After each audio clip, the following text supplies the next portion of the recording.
Greetings and welcome to Road to Guitar Mastery, the ongoing show where I attempt to master the guitar by breaking it down into its most fundamental pieces.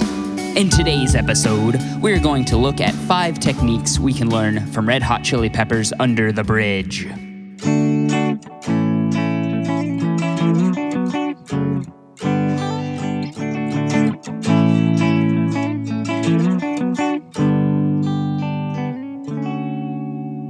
The corresponding worksheet for this lesson divides the challenge of the verse riff into small, easy-to-digest patterns for your practicing pleasure, and is linked down below.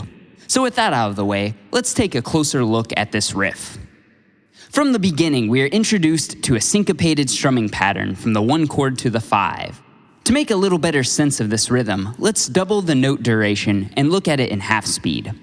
Whenever possible, we want to keep the strumming mechanism locked to a consistent up and down motion to subdivide the beat into smaller pieces. For this first exercise, we simply maintain eighth notes as we dial in the rhythm.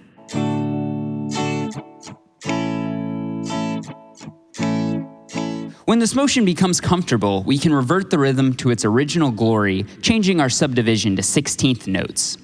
This will maintain the same strum pattern at twice the speed. The dead notes act as placeholders for what will eventually become rests.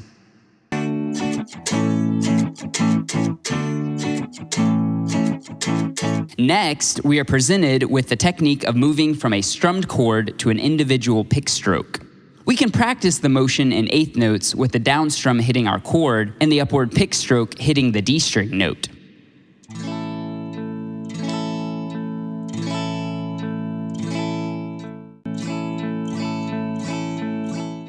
To add more context, try looping this sequence.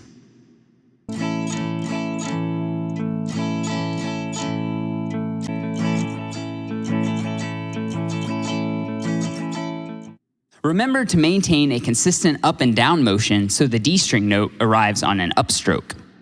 Here's the original rhythm with the appropriate rests.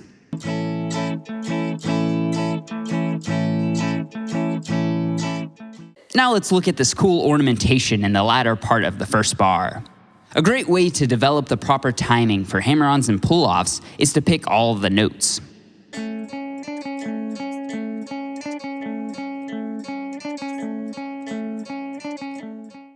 From here, we can loop a simplified version of our original rhythm.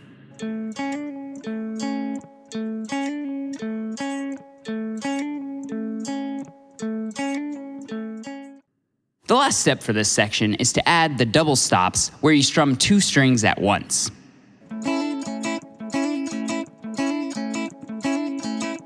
In this D section, we have more double stops, but let's first look at the skeleton rhythm and melody.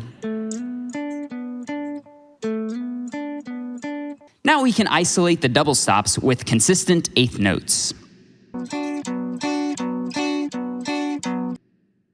All that's left is to glue the double stops onto our skeleton.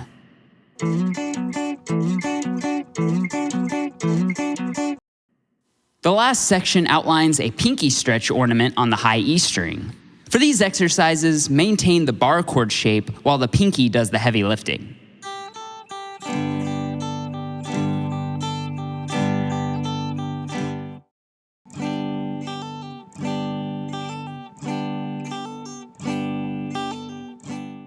If you'd like to practice the complete riff without double stops, I provided a simplified version at the end of the worksheet. Under the Bridge is a great study tool as it seamlessly blends multiple creative techniques that we can add to our own playing. I hope this lesson was helpful, and if you have any questions or comments, I'd love to hear from you down below. Thank you so much for checking out the show, and I'll be back with another episode very soon. Take care, everyone.